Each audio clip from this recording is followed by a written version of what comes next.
Right Honorable Speaker, until COVID hit us, we were growing at an average of 7% year on year. An average of 7% year on year. What that meant was that a lot of young people had the opportunity to get jobs in the private sector.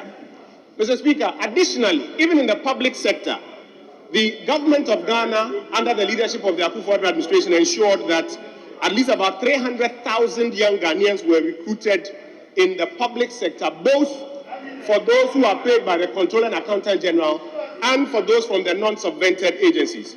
Mr. Speaker, this is very different from the days when we were told that because we were down to the bone and had gone to the IMF, we could not recruit people in the public sector. But what is even more exciting, Mr. Speaker, is that in this 2022 budget, the administration has made available 1 billion Ghana cedis to support young men and women in this republic who want to embark upon their own business, known as the Youth Start Initiative. And so, Mr. Speaker, the most important issue on the minds of Ghanaians is being answered by this administration by expanding the private sector. And if you look at the forecast of growth in the year 2022, we as an administration are forecasting 5.8% growth. The International Monetary Fund, from where my friends get policy credibility, says that they project that we will hit 6.2% growth.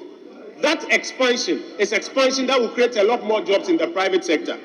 The continued expansion in the public sector will create jobs in the public sector. And then the 1 billion Ghana cedis that we are making available to young Ghanaians will also help us create at least about 1 million jobs in the next 3 years in the private sector here in Ghana. And so the most important question, unemployment, is answered by this 2022 budget, Mr. Speaker.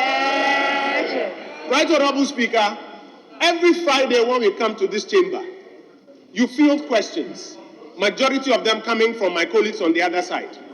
And a good number of those questions have to do with infrastructure and roads. The second reason for which I say we should support this policy is because this economic policy forecast a huge expansion in the investment in infrastructure. Mr. Speaker, if you go to the appendices, in the year, and my colleagues are asking me where, I will draw their attention. In the year 2021, capital expenditure was 12 billion Ghana cedis. 12 billion. And even after forecasting and spending about 12 billion, every day we see demonstrations in all our constituencies asking for more roads. Every day we see calls on government to spend more for infrastructure. Mr. Speaker, the government has responded by making available in the 2022 budget 16 billion Ghana cedis for infrastructure.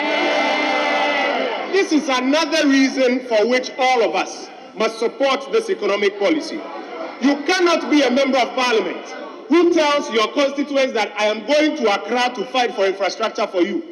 And when you come to parliament and the government says, I am moving from 12 billion to 16 billion on infrastructure, you say, no, I won't vote for it.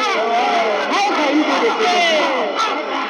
And so, Mr. Speaker, the second reason for which we should support this is because this budget, unlike any budget in our history in this republic, forecasts the most amount of money to fund infrastructure in this country. And I believe that is why all of us, majority, minority, must support this economic policy which is before us today, Mr. Speaker. Right Honorable Speaker, the third reason for which we should support this economic policy is because it lays out a clear path for boosting local industry.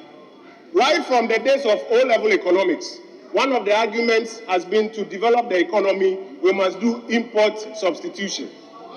Mr. Speaker, we live in an economy where a good number of the things that are consumed are imported. In the last 3 to 4 years, we have made a lot of investment in supporting local industry. The administration has put before this House a policy that says that we will keep the benchmark values that have been discounted. We will keep it. However, for some 40 products which we produce here in Ghana, it will not be in our interest to continue discounting duties on them.